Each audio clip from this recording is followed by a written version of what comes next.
ماشاءاللہ یہ عالمی مجلس درس لگ گئی ہے اس وقت.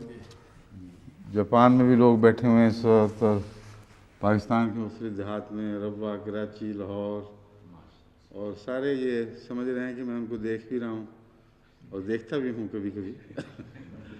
ویسے تو خیالات میں دوسرے کاموں میں لگ کر ذہن ادھر چلا جاتا ہے، مصروف ہو جاتا ہے، لیکن خیال آتا رہتا ہے کہ اس وقت کون بیٹھا، کس طرح دیکھ رہا ہوگا.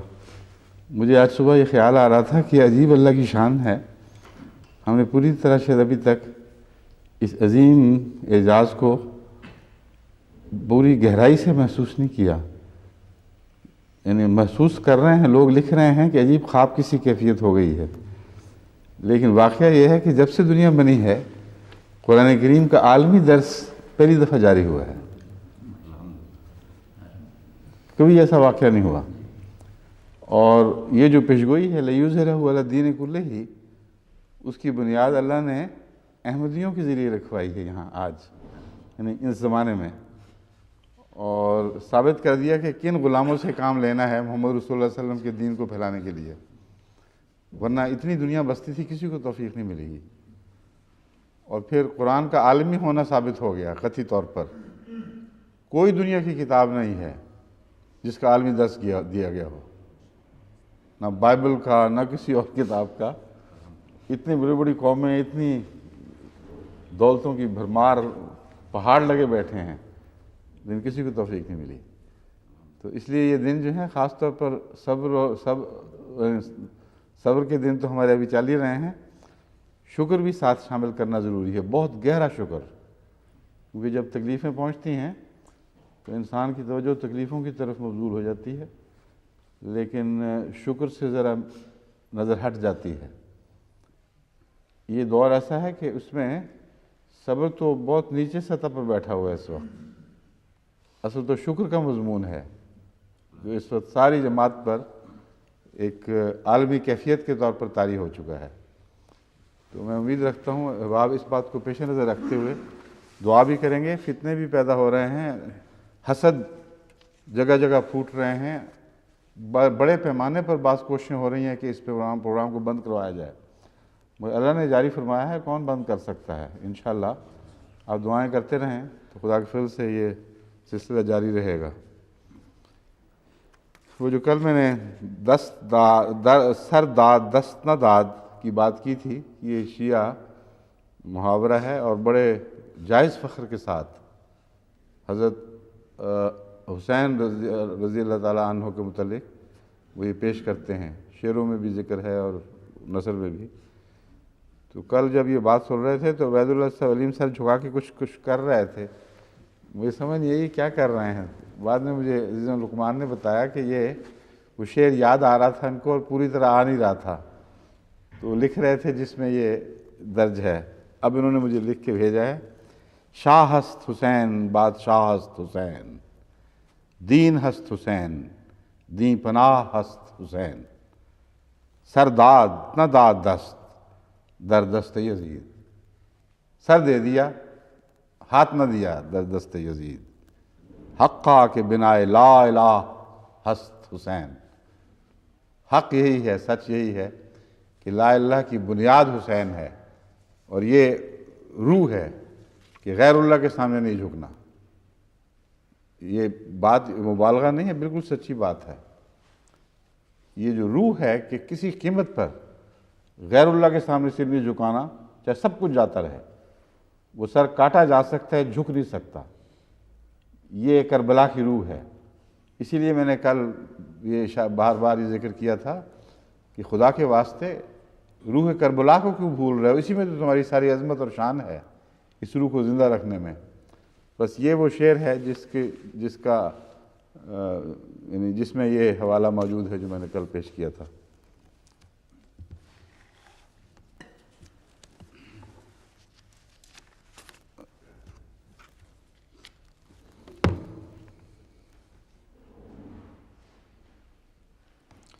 اعوذ باللہ من الشیطان الرجیم، بسم اللہ الرحمن الرحیم. ان الذين تولوا منكم يوم التقى الجمعان انما استزلهم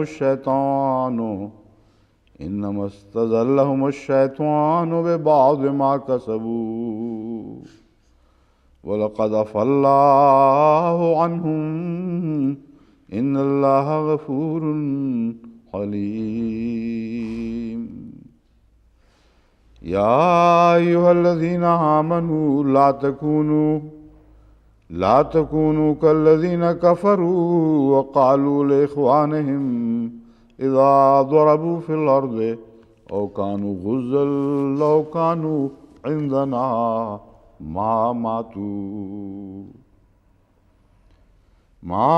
ماتوا وما قتلوا ليجعل الله ذلك حسرة في قلوبهم والله يحيي ويميت واللہ بما تعملون بصیر۔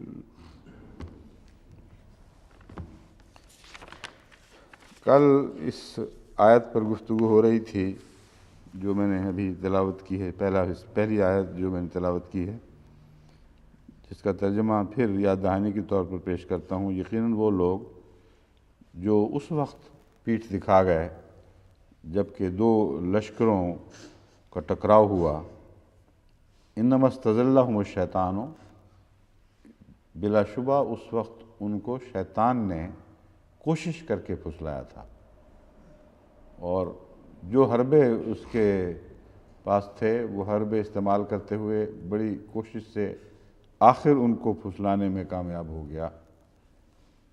بے بعض ما کسبوا، اس لیے نہیں کہ نعوذ باللہ وہ کافر تھے یا بے دین تھے، بلکہ بعض کمزوریوں سے فائدہ اٹھاتے ہوئے جو ان کے اندر تھیں، شیطان اس حربے میں کامیاب ہوا۔ لیکن وہ ایسی کمزوریاں نہیں تھیں جن سے اللہ صرف نظر نہ فرماتا، اور وہ ایسی کمزوریاں نہیں تھیں جو ان کے وجود کا دائمی حصہ بن چکی تھیں۔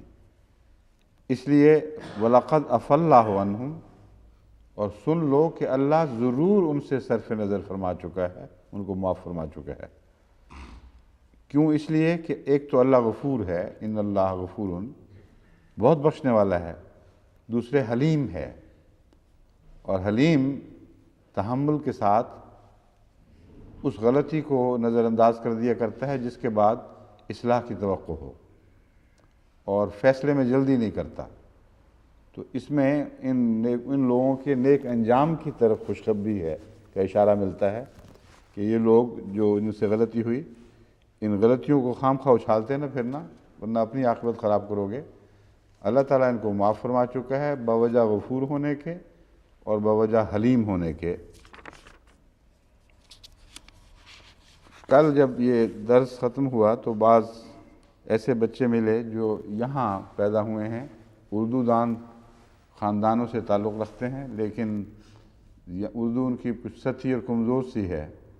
ان سے میں نے پوچھا کہ کچھ پتہ چل رہا تھا درس کا، تو بڑے دلچسپ جواب ملے۔ بعضوں نے تو صاف یہ کہا کہ بعض جو اصطلاحیں آپ نے استعمال کی تھیں ان کی کچھ سمجھ نہیں آئی، اس لیے بہتر ہو کہ ان پر کچھ تھوڑی سی روشنی ڈال دیں۔ اور ایک نے کہا کہ ایک کان میں نے انگریزی والی لگائی ہوئی ہے ٹوٹی، دوسرے کان میں اردو والی ٹوٹی لگائی ہے، کیونکہ میں نے کہا یہ کیوں؟ کہتے اس لیے کہ مجھے اردو کچھ سمجھ آتی ہے، اور جب نہیں آئے تو پھر میں کان اس طرف کے کان کی طرف توجہ کر لیتا ہوں جو انگریزی والی ٹوٹی ہے۔ میں نے کہا بیک وقت کیوں؟ کہتا ہے جو ترجمہ ہے اس کا مزہ نہیں ہے۔ کہتے ہیں بہت کوشش کرتے ہیں، محنت کرتے ہیں، مگر جو اصل کی بات ہے وہ ترجمے میں پیدا ہو نہیں سکتی، ان کی مجبوری ہے۔ اس لیے میں اکثر وقت تو ذہن اس کان پہ رکھتا ہوں جہاں اردو کی ٹوٹی لگی ہوئی ہے، اور جب وہ سمجھ نہ آئے بات تو پھر میں اس طرف توجہ کر لیتا ہوں۔ تو بڑے بڑے دلچسپ تجربے پیدا آ رہے ہیں۔ وہ یہاں کا پلا بڑا نوجوان ہے، تو ان کی خاطر میں بعض اصطلاحوں کا ذکر نسبتاً تفصیل سے کرتا ہوں کہ وہ کیا چیز ہے۔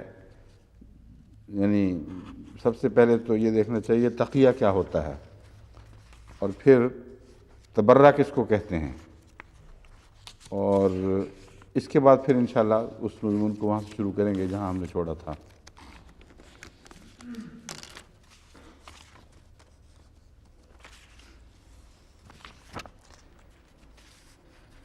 تقیہ کی ایک اصطلاح تو وہ ہے جو بہت اچھی ہے اور اس پہ تقویٰ کے ساتھ اگر غور کیا جائے تو اس پر کوئی اعتراض وارد نہیں ہوتا، اور ایک وہ معنی ہے جو عملاً اس وقت ساری شیعہ قوم میں رائج اور نافذ ہو چکا ہے، اور اس معنی کے بھی حوالے مختلف کتب میں ملتے ہیں۔ جو تعریف جو میں بیان کر رہا ہوں، جو اس پہ کوئی وجہ اعتراض نظر نہیں آتی، وہ یہ ہے: جو مومن باطمینان قلب موافق شرع کے رہ کر بخوف دشمن دین فقط ظاہر میں موافقت کرے، دشمن دین کی، تو وہ دیندار رہے گا۔ یہ حصہ تو ایسا ہے جس پر کوئی اختلاف نہیں ہے۔ ایک ایسا شخص جو کسی دشمن دین کے خوف سے اپنی مجبوری اور کمزوری کی حالت میں یہ طاقت نہ پائے کہ کھل کر اس کی مخالفت کر سکے یا اپنے حق کا اظہار کر سکے، مگر شرط یہ ہو کہ شرع کے اندر رہتے ہوئے ایسا کرے، قانون شریعت سے باہر نہ نکلے اور شریعت کے خلاف کوئی بات نہ کرے۔ اگر یہ معنی ہے تقیہ کے تو درست ہے، مگر یہ ادنیٰ ایمان کی تعریف ہے، یاد رکھیے، کیونکہ جو حوالے آگے یہ دیں گے اپنی تائید میں، اس میں وہی آیت پیش نظر زیادہ تر رکھتے ہیں جس میں ایک ادنیٰ ایمان والے مومن کی مثال دی گئی ہے، نہ کہ اعلیٰ ایمان والے کی۔ لیکن آگے سنیے تقیہ کو پھر کیا بنا لیا گیا، اور حضرت امام جعفر صادق کی طرف بعض ایسی باتیں منسوب ہیں اور دوسرے ائمہ کی طرف کہ اس سے طبیعت میں سخت تکلیف پہنچتی ہے، ہیجان پیدا ہو جاتا ہے کہ یہ کیسے ممکن ہے، اتنے بلند مرتبے والے ائمہ اور اتنے مقدس وجود ایسی باتیں کرتے ہوں جو آج کل کی شیعوں کے مزاج کے زیادہ موافق ہیں بنسبت ان کے مزاج کے۔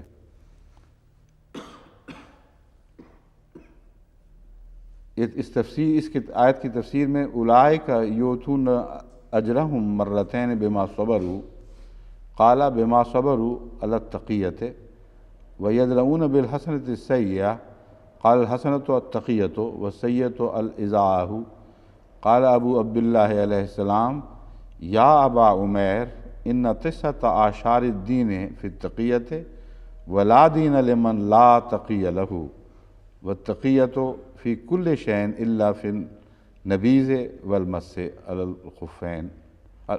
یہی ہے الاصول من الجامع الکافی، کتاب الایمان والکفر۔ کہتے ہیں کہ آیت کریمہ اولئک یؤتون اجرہم مرتین بما صبروا، جس کا ترجمہ یہ ہے کہ یہی وہ لوگ ہیں یؤتون اجرہم مرتین، کہ یہ 2 دفعہ اپنا اجر دیے جائیں گے، ان کا اجر ان کو 2 مرتبہ دیا جاتا ہے یا دیا جائے گا۔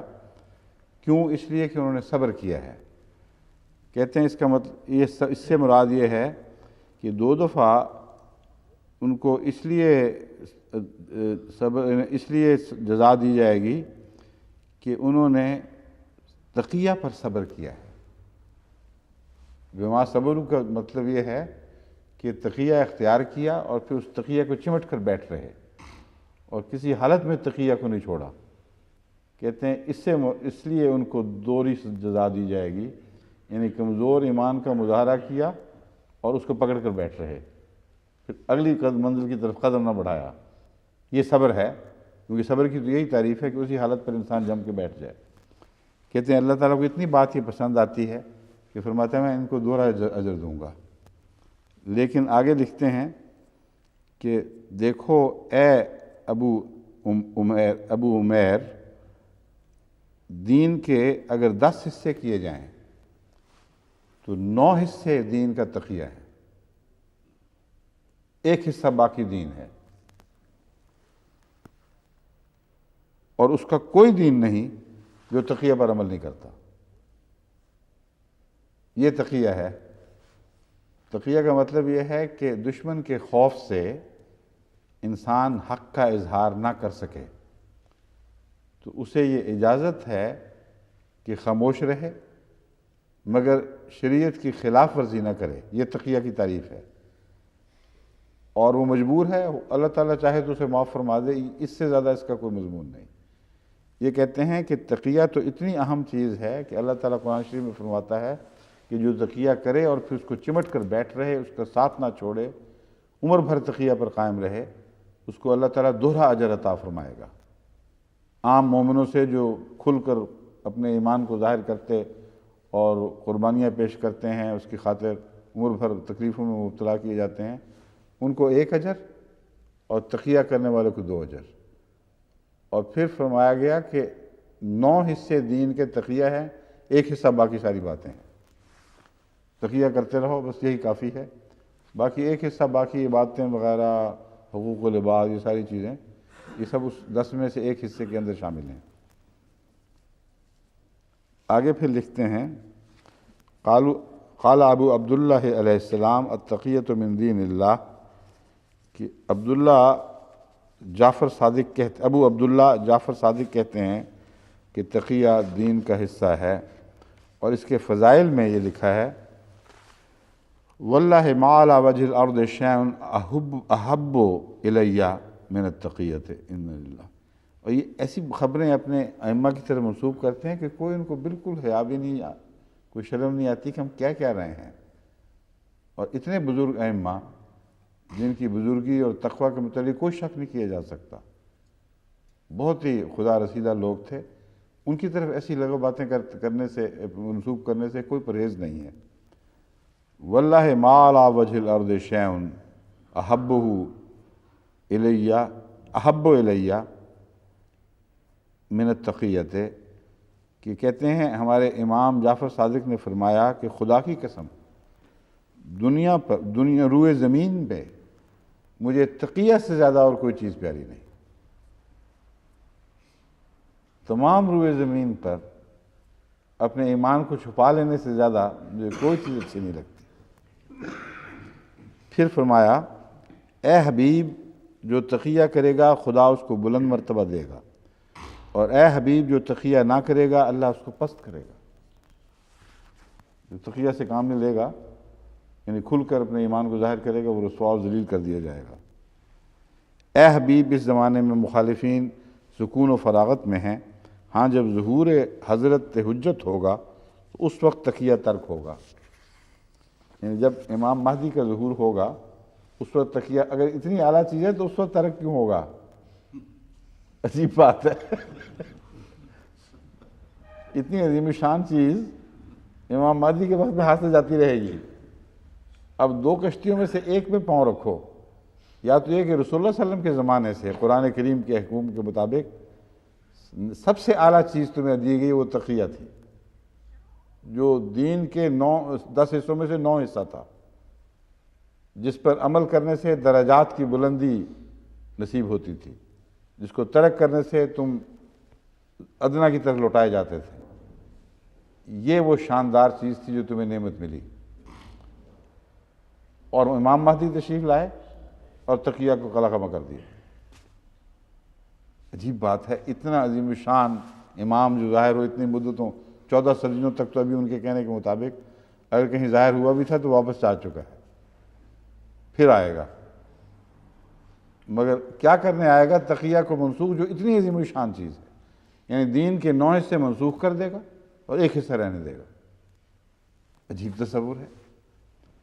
یا دوسری صورت میں یہ ادنا حالت تھی، اعلیٰ حالت وہی ہے جو کھلے ایمان کی بات ہے، اور ابھی تک وہ زمانہ نہیں آیا۔ محمد رسول اللہ صلی اللہ علیہ وسلم کے زمانے سے لے کر امام مہدی تک تو اسلام اپنی ادنا حالت میں تھا، اور جب وہ امام ظاہر ہوگا تو پھر اصل شان اسلام کی ظاہر ہوگی، یعنی وہ ایک جو ہے وہ 10 میں سے 1 وہ باقی تمام دین کے حصوں پر غالب آ جائے گا، اور وہ ہے تقوی اور خدا ترسی اور کھل کر خدا کی خاطر دنیا کے خوف سے بے نیاز ہو کر اپنے عقائد کا اظہار۔ تو یہ اب جو نئی نسل ہے اس کے لیے لفظ تو مجھے آسان نہیں ملے، مگر امید ہے سمجھ گئے ہوں گے، کیونکہ وہ کہتے تھے کہ آپ جب 2-3 دفعہ بات دہراتے ہیں تو ہمیں پتہ لگ جاتا ہے کہ کیا کہہ رہے ہیں، لفظوں کے ترجمے ہم بعد میں گھر جا کے پوچھ لیتے ہیں۔ تو اب سنیے اور اس سے ضمن میں حوالے، ابو عبداللہ علیہ السلام کہتے ہیں، یعنی علیہ السلام کی اصطلاح یہ اپنے تمام ائمہ کے متعلق بلکہ بعض دوسرے بزرگوں کے لیے بھی استعمال کرتے ہیں، اپنے دین میں پختگی اختیار کرو اور تقیہ کے ذریعے اس کو چھپاؤ، کیونکہ جو شخص تقیہ نہیں کرتا وہ مومن نہیں رہتا۔ تقیہ کے بغیر تو مومن رہ نہیں سکتے۔ پھر ابی جعفر من قول اللہ عز وجل لا تستوی الحسنۃ ولا السیئۃ قال الحسنۃ التقیۃ والسیئۃ الاضاعۃ۔ آیت کریمہ لا تستوی الحسنۃ ولا السیئۃ کی نسبت ابو جعفر کا قول ہے کہ حسنہ سے مراد تقیہ ہے اور سیئہ سے مراد اس کا افشا کرنا ہے۔ اللہ تعالیٰ قرآن کریم میں فرماتا ہے لا تستوی الحسنۃ ولا السیئۃ، کہ نیکی اور بدی برابر نہیں ہو سکتی۔ تو کہتے ہیں نیکی سے مراد تقیہ ہے، اپنے ایمان کو چھپانا ہے، اور بدی سے مراد اس کو ظاہر کرنا ہے۔ تو کہتے ہیں کیسے برابر ہو سکتی ہیں دو باتیں؟ یہ نہیں ہو سکتا۔ پھر جب اللہ تعالیٰ فرماتا ہے ایک نیکی کے ذریعے دوسری بدی کو دھکیل کے باہر کر دو، تو وہ کیا بات ہے؟ کہتے ہیں ادفع باللتی ہے احسن السیئۃ، اس میں احسن سے مراد تقیہ ہے۔ وَأَبَى اللَّهُ عَزَّ وَجَلَّ لَنَا وَلَكُمْ فِي دِينِهِ إِلَّا التَّقِيَّةَ الرسول من الجامع الکافی کتاب الایمان والکفر صفحہ 483، کہ اللہ عز و جل نے ہمارے دین میں تقیہ کے سوا ہر دوسری چیز کو ناپسند فرمایا ہے۔ وہ ایک حصہ رہ گیا تھا وہ بھی گیا، 10 میں سے ایک رہ گیا تھا وہ بھی چھٹی چلو۔ اللہ کہتے ہیں نہیں مجھے تو تقیہ ہی پسند ہے۔ کیا بات ہے تقیہ کی؟ تو امام مہدی آ کے جب تقیہ کا کلا کعبہ کر دے گا تو ایک بھی گیا، کچھ بھی نہ رہا باقی دین میں۔ پھر بڑی ناپسندیدہ باتیں کرے گا نعوذ باللہ من ذالک۔ امام مہدی ایسی باتیں کرے گا جو خدا کو بہت ناپسند ہیں، بقول ان کے نعوذ باللہ۔ یہ تو سوال ہی نہیں پیدا ہوتا کہ کوئی ایسی بات کرے۔ تقیہ کے دلائل سن لیجیے اب۔ حضرت صلی اللہ علیہ وآلہ وسلم نے تقیہ کیا۔ پہلی دلیل کیسے کیا؟ صلح حدیبیہ میں رسول اللہ اور بسم اللہ کا لفظ کاٹ دیا، یہ تقیہ تھا۔ اگر یہ تقیہ ہے تو تقیہ جائز ہے، 100% ہم اس سے متفق ہیں۔ اگرچہ یہ دین کے 9 حصے نہیں ہیں بلکہ ایک ایسا حصہ ہے جس پر رسول اکرم صلی اللہ علیہ وآلہ وسلم نے ناپسندیدگی سے جس کو قبول کیا، اور ایسی مجبوری تھی جو قرآنی تعلیم کے پیش نظر جس کا کوئی اور حل نہیں تھا۔ قرآن عدل کی تعلیم دیتا ہے، دین چھپانے کی نہیں، یا دین چھپانے کی کوئی بحث ہی نہیں ہے، بالکل جھوٹ ہے۔ بحث یہ تھی کہ دشمن کی طرف سے ایک وفد آیا تھا حضرت صلی اللہ علیہ وآلہ وسلم سے ایک معاہدہ کرنے کے لیے۔ اس معاہدے کے اوپر جو حضرت صلی اللہ علیہ وسلم کے ارشاد پر لکھا جا رہا تھا، بسم اللہ الرحمن الرحیم بھی تھی اور لا الہ الا اللہ کی شہادت بھی تھی۔ رسول اللہ کے رسول ہیں محمد رسول اللہ، یہ شہادت تھی۔ دشمن نے کہا کہ ہم تو اس پہ دستخط نہیں کریں گے، کیونکہ جب ہم دونوں نے دستخط کیے تو دونوں نے معاہدے کے ہر لفظ کی تصدیق کر دی۔ تو یہ کیسا انصاف ہے کہ تم اپنے دین کو ہماری طرف منسوب کر کے ہمیں مجبور کر رہے ہو کہ اس کی تصدیق ساتھ کر دیں؟ یہ نہیں ہوگا۔ حضرت اقدس محمد رسول اللہ صلی اللہ علیہ وآلہ وسلم کے عدل کا مقام دیکھیں۔ صحابہ ناراض تھے، کہتے تھے یہ نہیں ہوگا، اور نے فرمایا نہیں یہی ہوگا، کیونکہ اس کو عدل کہتے ہیں۔ جب دشمن کے عقائد اپنے ہیں، تم اپنے عقائد اپنے پاس رکھو، ان کے اعلان کرو۔ اعلان سے منع نہیں فرمایا۔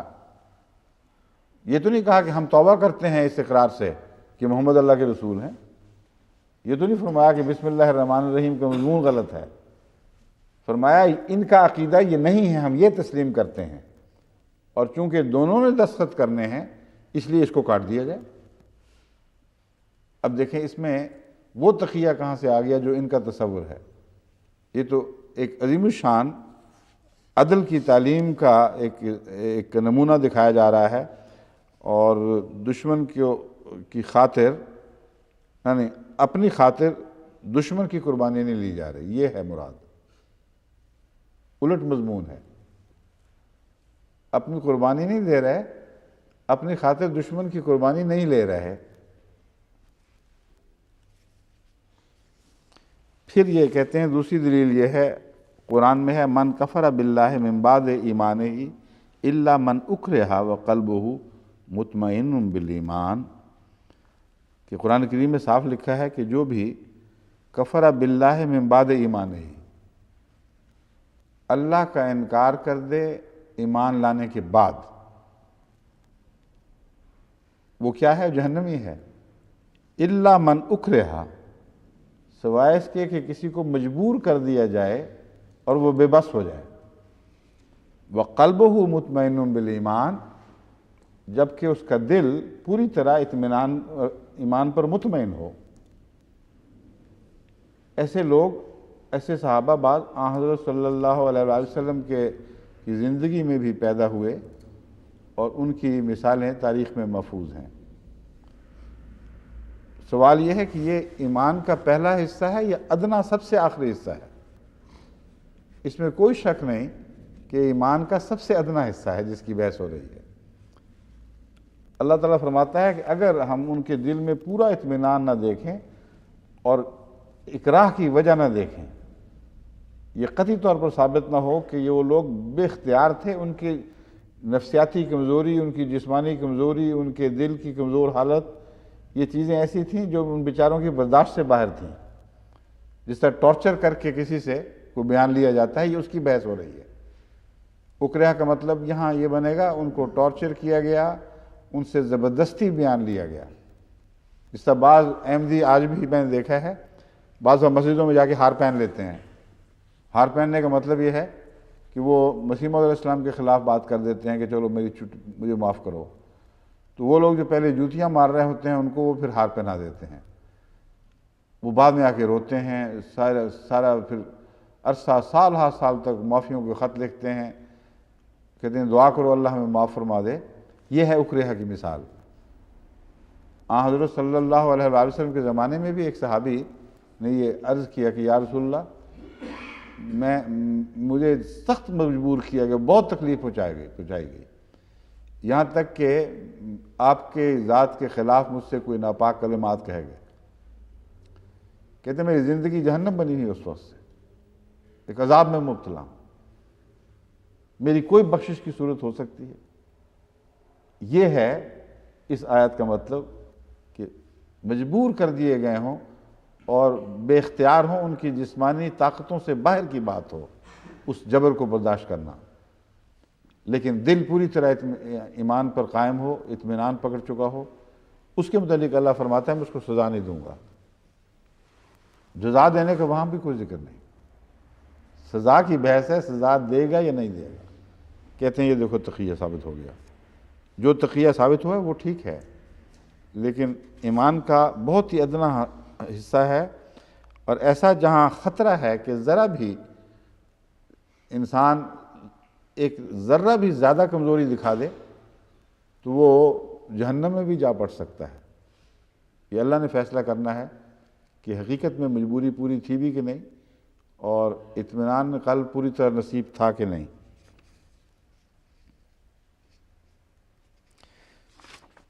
پھر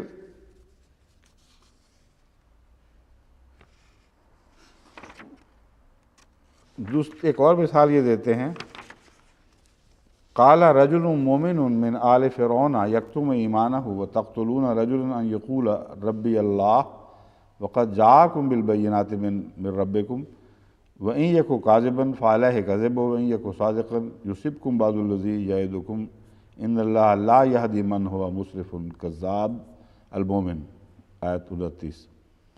کہ آل فرعون میں سے ایک ایسا شخص بھی تھا جو ایمان لے آیا مگر ایمان کو چھپاتا پھرتا تھا۔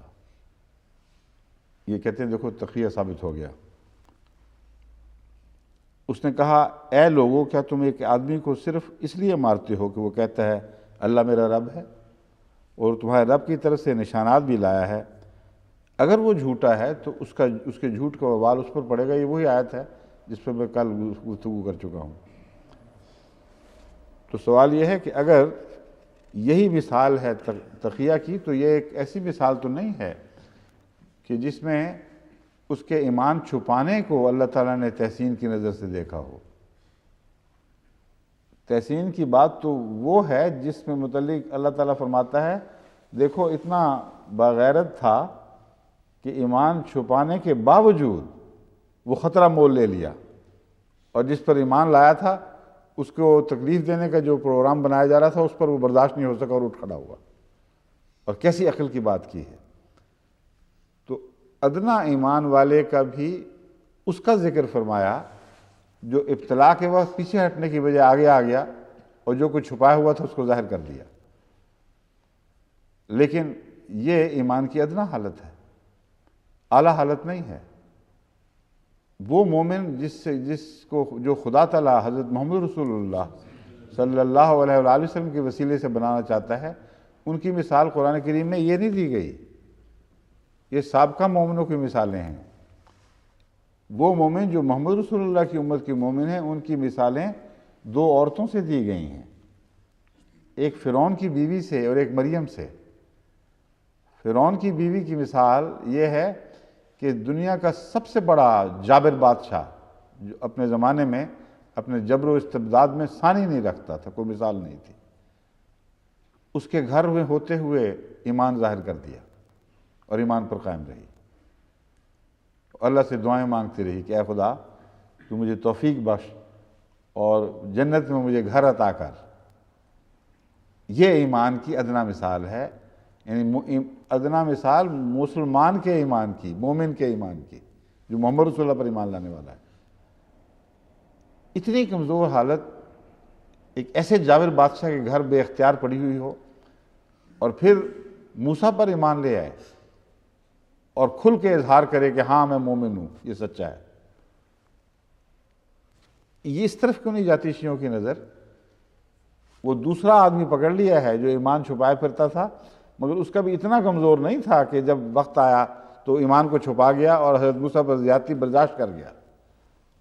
اٹھ کھڑا ہوا اور کہا بالکل غلط کہہ رہے تم، میں اس کی تائید کبھی نہیں کر سکتا. معلوم ہوتا ہے وہ بھی کوئی بڑے بااثر لوگوں میں سے شخص تھا جو فرعون کے عزیزوں میں یا قریبیوں میں سے ہوگا. اور حضرت آسیہ فرعون کی اہلیہ جن کا ذکر قرآن میں ملتا ہے، ان کے زیر اثر وہ ایمان لے آیا ہوگا. اس عورت میں جرت تھی اور اس میں اتنی جرت نہیں تھی، مگر آخر اللہ تعالیٰ نے ایمان کی برکت کے طور پر وہ جرت بھی بخش دی. تو اس کی مثال کیوں نہ دی قرآن کریم نے اس آدمی کی؟ آسیہ کی کیوں دی؟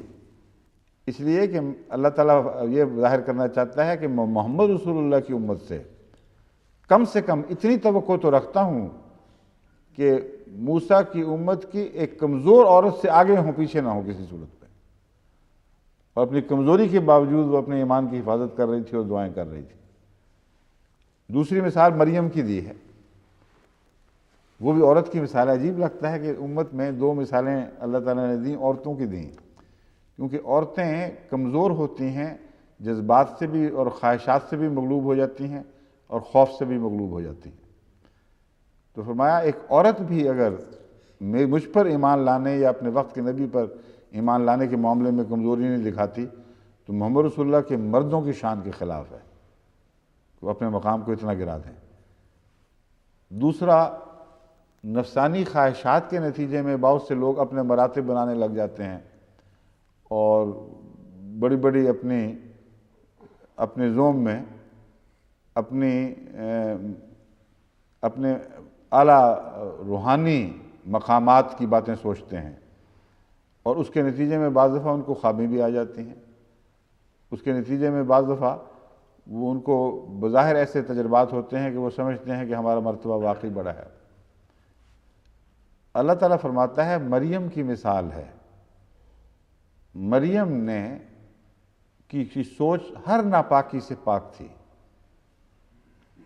ہر نفسانی تمنا سے آزاد تھی. وہ خالصتاً اللہ کے لیے وقف تھی بس جو بیٹا خدا نے اس کو عطا کیا وہ اس کی روحانی تمناؤں نہ اس کی ذاتی تمناؤں کے نتیجے میں نہیں تھا، وہ ہر قسم کی آلودگی سے پاک تھا۔ کیوں؟ اس لیے کہ ماں کی تمنائیں، اس کے خیالات، اس کے جذبات، وہ اپنے نفسانی مجبوریوں سے کلیتاً آزاد اور ان سے باہر تھے اور خالصتاً اللہ کے لیے ہو چکے تھے۔ بس فرمایا پھر ہم نے اس میں روح پھونکی۔ اور یہاں اس آیت کریمہ میں اس عورت میں روح پھونکی نہیں فرمایا، ہم نے اس بچے میں روح پھونکی جو اس عورت کے پیٹ میں تھا، اور وہاں مرد کی مثال دی گئی ہے۔ تو فرمایا کہ ادنا سے ادنا مثال تمہاری تو آسیہ کی سی ہے، اپنے ایمان کی ہر حالت میں حفاظت کرو، اور اگر تم ایسا کرو گے تو اس آخری مرتبہ ایک اور عورت کا حوصلہ حاصل ہو سکتا ہے کہ اللہ تمہیں جو بھی بلند مرتبے عطا کرے، بلند مقامات بخشے، تمہارے نفس کی خاطر نہیں ہوگا، تمہاری نفسانی تمنائیں تمہارے سامنے تمہارے مراتب کے روپ نہیں ڈھالیں گی، بلکہ یہ محض اللہ کے فضل کے ساتھ تمہیں نئے درجے عطا ہوں گے۔ جیسا کہ مریم کو ایک اور مرتبہ جو مسیحی مرتبہ ہے وہ عطا کیا گیا۔ مسیح کی مثال کیوں نہ دی، مریم کی کیوں دی؟ اس لیے کہ مریم سے مسیحیت کا آغاز ہوتا ہے۔ یہ مریمی حالت ہی ہے جو ترقی کرتے ہوئے ایک مسیحی حالت میں تبدیل ہوتی ہے۔ یہی مضمون ہے جو حضرت مسیح موعود علیہ السلام نے اپنے متعلق جب فرمایا کہ میری پہلی حالت مریمی حالت تھی، جو بڑے دکھوں اور تکلیف کی حالت اور بے اختیاری کی حالت ہے، پھر اسی حالت سے اللہ تعالیٰ نے مجھے عیسوی روح عطا کی۔ تو یہ لوگ ہنستے ہیں، یہ جہل، آج کل کے جہلاء تمسخر کرتے ہیں، کہتے ہیں دیکھو جی پہلے وہ عورت بن گئے تھے اور پھر بعد میں مرد بنے۔ تو قرآن کیوں نہیں پڑھتے؟ قرآن تو کہتا ہے کہ ہر مومن کو پہلے عورت بننا پڑا ہوگا، اگر یہی عورت ہے تو۔ دو ہی عورتیں ہیں، ان کا رستہ اختیار کے بغیر تم امت محمدیہ کے مومن نہیں بن سکتے۔ یا تمہیں اپنے ایمان کی کم از کم اتنی حفاظت کرنی ہوگی جتنی آسیہ نے کر دکھائی، یا پھر اپنے تمناؤں اور خواہشات کو کلیتاً نفس کی آلودگی سے ویسے پاک کرنا ہوگا جیسے مریم نے پاک کیا، پھر تمہیں وہ روحانی مرتبے عطا ہوں گے جو اللہ کی طرف سے آتے ہیں اور خدا کی طرف سے روح پھونکی جاتی ہے۔ تو یہ ہے قرآن کا حقیقی معنی، جو روح کی تنہائیوں تک اتر جاتا ہے اور روح ہر وجود میں سرایت کر جاتا ہے۔ اور کہاں یہ دیکھیے اب تقیہ نکالنا اس سے کہ چونکہ ایک مثال اس کی آ گئی ہے، اس لیے ہم اپنے سب سے بزرگ اور متقی اور بہادر بزرگوں کے طرف، جن کے مراتب بہت بلند ہیں، ان کی طرف یہ ادنا ایمان منسوب کرتے ہیں۔ بڑی گستاخی حضرت علی رضی اللہ تعالیٰ عنہ کی، ایسی گستاخی کہ میں حیران ہو جاتا ہوں سوچ کے، دل کانپنے لگتا ہے کہ کوئی ان کو خدا کا خوف ذرہ بھی نہیں آتا۔ وہ ایمان چھپانے والے مومن کی مثال حضرت علی پر لگاتے ہیں، کہتے ہیں دیکھو کیسا شاندار تقیہ کیا۔ اور پہلے پھر کیا کیا کرتے تھے؟ جو میدان جنگ میں اور ہر میدان جنگ میں جہاں موت کی چکی بڑی شدت سے گھوم رہی ہوتی تھی، وہاں جاتے تھے اور موت کے دانت کھٹے کر دیا کرتے تھے، ان کی تلواریں توڑ دیتے تھے جو تلواریں اٹھتی تھیں۔ اور علی کی تلوار کے قصے تم بھول چکے ہو، وہ کیا کیا جوہر دکھاتی رہی ہے، اس وقت کیوں نے تقیہ کر دیا؟ ساری زندگی کی گواہی کو بھی حضرت علی کے خلاف استعمال کر رہے ہیں۔ یہ ٹھیک ہے، بعض صورتوں میں ایمان کو چھپانے کی خدا اجازت دیتا ہے، مگر بعض شرائط کے ساتھ، اور ایک ناپسندیدہ حالت ہے جس کے متعلق خطرہ رہتا ہے کہ اللہ چاہے تو پکڑ بھی لے اور اگر چاہے تو معاف بھی فرما دے۔ یہ ناپسندیدہ حالت اپنے بزرگوں کی طرف منسوب کر رہے ہو۔ تو ویسی بات ہے جیسے کسی نے اپنے بیٹے کو بھیجا، کسی بزرگ نے اپنے بیٹے کو تجارت کے لیے بھیجا، کیونکہ وہ دنیا میں دلچسپی نہیں لیتا تھا خاص، تو انہوں نے کہا تجارت کا ایک قافلہ جا رہا ہے، اس سے اس کو تجربہ ہو جائے گا، کچھ شوق پیدا ہوگا۔ تو کچھ مال دولت دیا اور تجارتی قافلے کے ساتھ بھیج دیا۔ اس تجارتی قافلے کا ایک جنگل میں پڑاؤ ہوا اور یہ بھی ایک درخت کے نیچے آرام کر رہا تھا، تو اس نے دیکھا کہ ایک شیر آیا ہے جس نے کسی جانور کا شکار کیا ہوا ہے اور اس کو گھسیٹتا ہوا ایک جھاڑی میں لے آتا ہے، اور یہ اس کو خاموشی سے دیکھتا رہا۔ اس نے خوب اس کو اپنی چاہت کے مطابق، اپنی پسند کے مطابق کھایا، دل نکالا، جگر کھایا، دوسری چیزیں، اور بقیہ جانور کو آئندہ کے لیے بچا کر جھاڑی کے کونے میں چھپا دیا اور آپ چلا گیا۔ جب وہ چلا گیا تو اس نے دیکھا کہ ایک بیمار لگڑ بگڑ اپنی ٹانگیں گھسیٹتا، پہلے ہی ٹانگیں گھسیٹتا ہے لیکن وہ اور بھی زیادہ بیچارہ معذور تھا، وہ گھسیٹتا ہوا اپنے جسم کو وہاں پہنچا اور شیر کا پس خوردہ جو بچا ہوا وہاں پڑا تھا اس سے اس نے بھی اپنا پیٹ بھر لیا۔ یہ واقعہ دیکھا تو یہ حیران رہ گیا، اس نے کہا واہ اللہ کی شان دیکھو، وہ تو سب کا رازق ہے، میں خام خواہ اس مصیبت میں مبتلا ہوں کہ دنیا کمانے کے لیے اتنی محنتیں کروں، جب خدا نے ذمہ لے لیا ہے رزق کا تو چھوڑو اس کو۔ وہاں سے واپس آیا، جو پیسہ تھا غریبوں میں تقسیم کیا، گھر اکیلا خالی ہاتھ آ کر بیٹھ رہا۔ باپ نے جب دیکھا تو اس نے کہا یہ کیا کیا تم نے؟ میں نے تو تمہیں تجارت پر بھیجا تھا۔ اس نے کہا گیا تو تھا تجارت پر، لیکن یہ واقعہ دیکھا ہے اور یہ نتیجہ نکالا ہے۔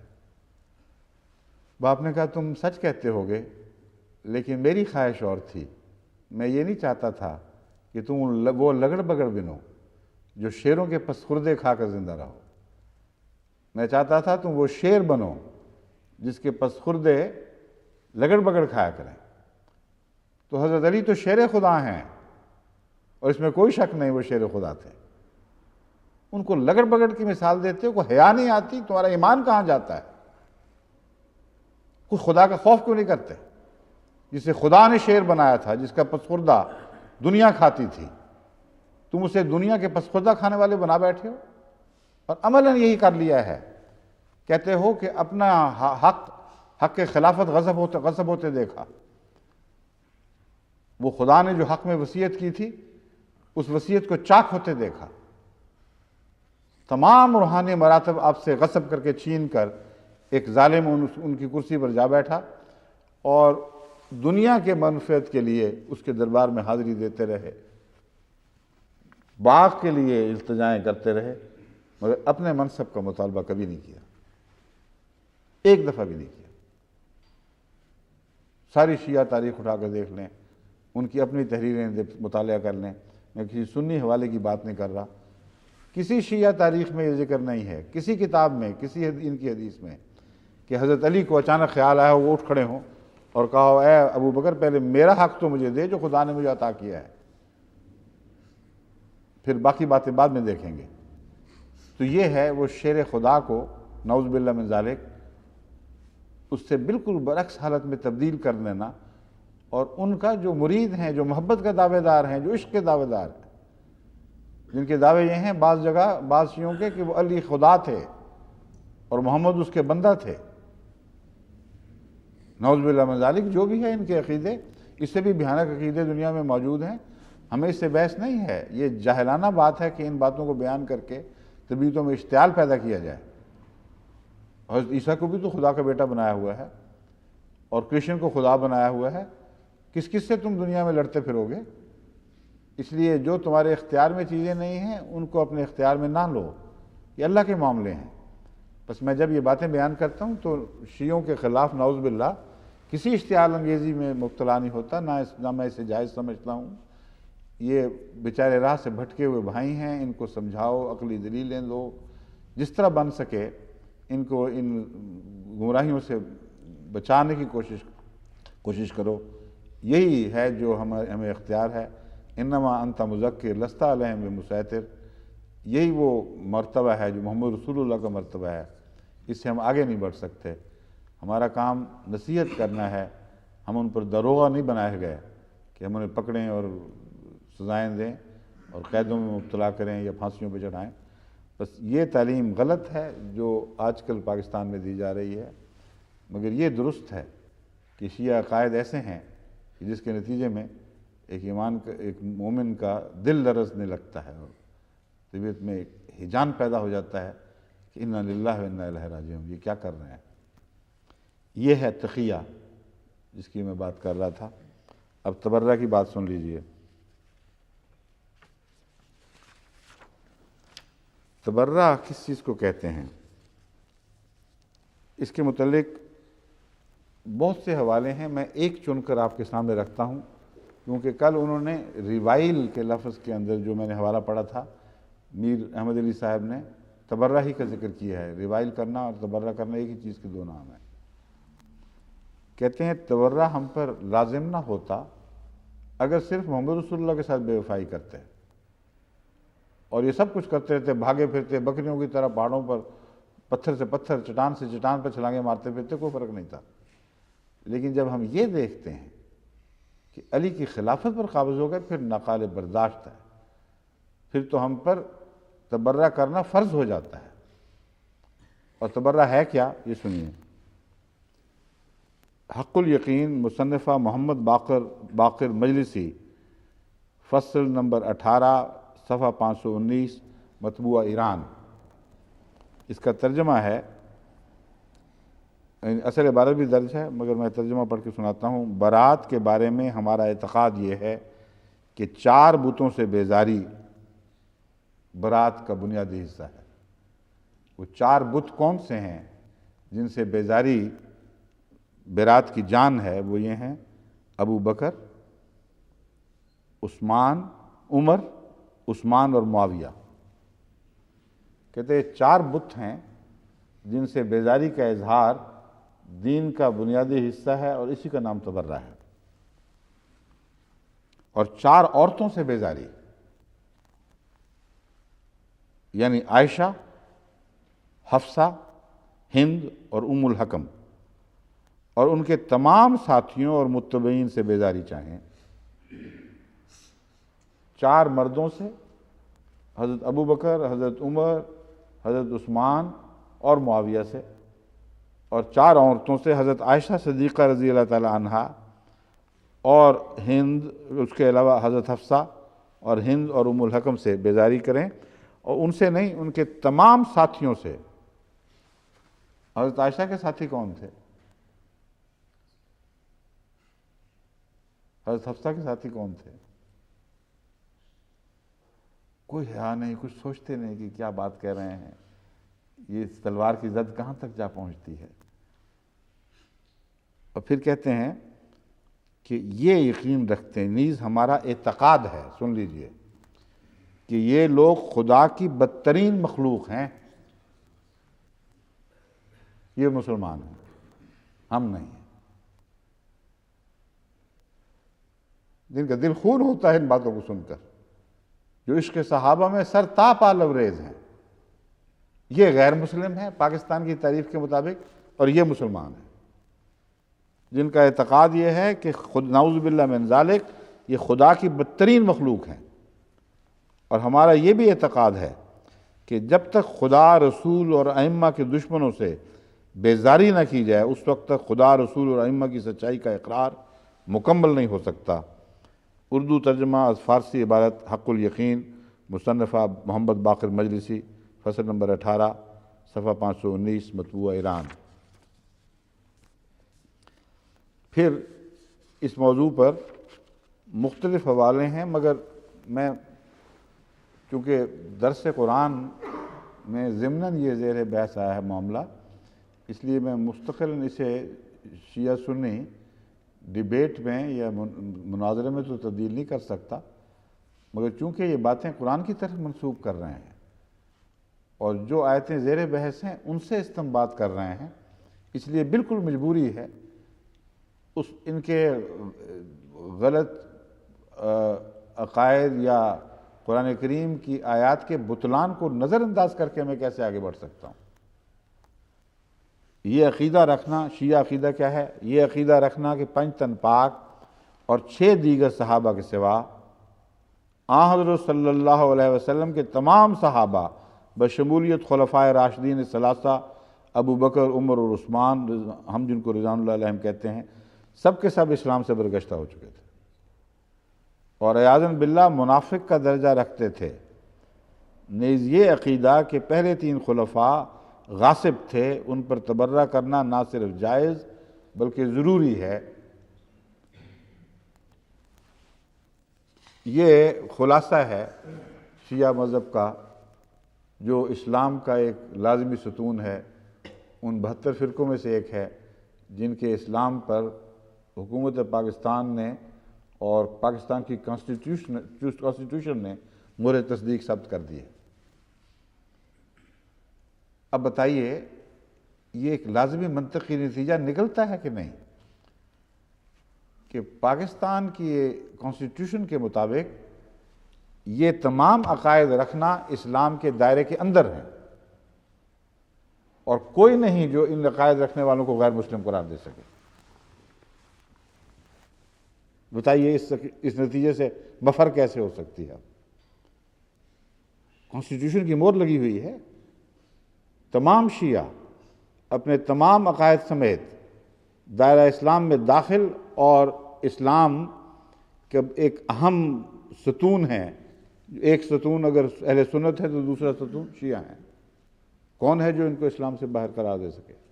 بس ان کے تمام عقائد اس حد تک قابل قبول ہیں کہ ان کو رکھنے کے باوجود انسان غیر مسلم نہیں بن سکتا اور ایمان کے دائرے سے، اسلام کے دائرے سے باہر نہیں جا سکتا۔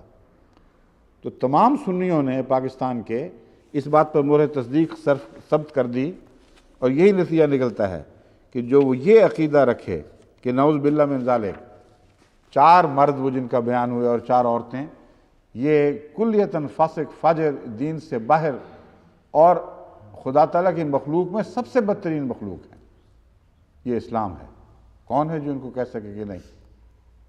اور جو یہ عقیدہ رکھے کہ اگر یہ ہم عقیدے نہ رکھیں تو ہمارا اسلام نہیں بن سکتا، اور ہم پر لازم ہے کہ ان سب کو گالیاں دیں اور بدترین زبان ان کے خلاف استعمال کریں، یہ جائز ہی نہیں بلکہ دین کا حصہ اور فرض ہے۔ جو اس بات کو تسلیم نہیں کرتا وہ دائرہ اسلام سے خارج ہے، کہ ان کا حق ہے۔ جو تسلیم کرتا ہے 100 بسم اللہ، وہ 72 کے تھیلے میں آرام سے زندگی گزارے۔ کون ہے جو اس کو میلی آنکھ سے دیکھ سکے؟ لیکن جو ان عقیدوں کے خلاف آواز اٹھائے گا وہ ہم برداشت نہیں کریں گے اسلام کے اندر۔ اب یہ تبرہ کی مثالیں بہت ہی مکروہ مثالیں ہیں، میں صرف چند مجبوری کی حالت میں پیش کرتا ہوں۔ ایک تو ایسی خبیثانہ بات ہے کہ آدمی کے تصور میں بھی نہیں آ سکتی کہ کوئی مسلمان یہ بات لکھے اور دوسرے مسلمان آرام سے کہیں ٹھیک ہے کوئی بات نہیں، تم ہو تو مسلمان ہی نا، جو مرضی کہتے پھرو۔ کہ نعوذ باللہ حضرت ابو بکر اور حضرت عمر دونوں کو، یعنی ناقابل بیان بات ہے، کسی سے عشق ہو گیا تھا، اور اس کی جیلسی میں، اس کی رقابت میں حضرت علی سے دشمنی ہوئی۔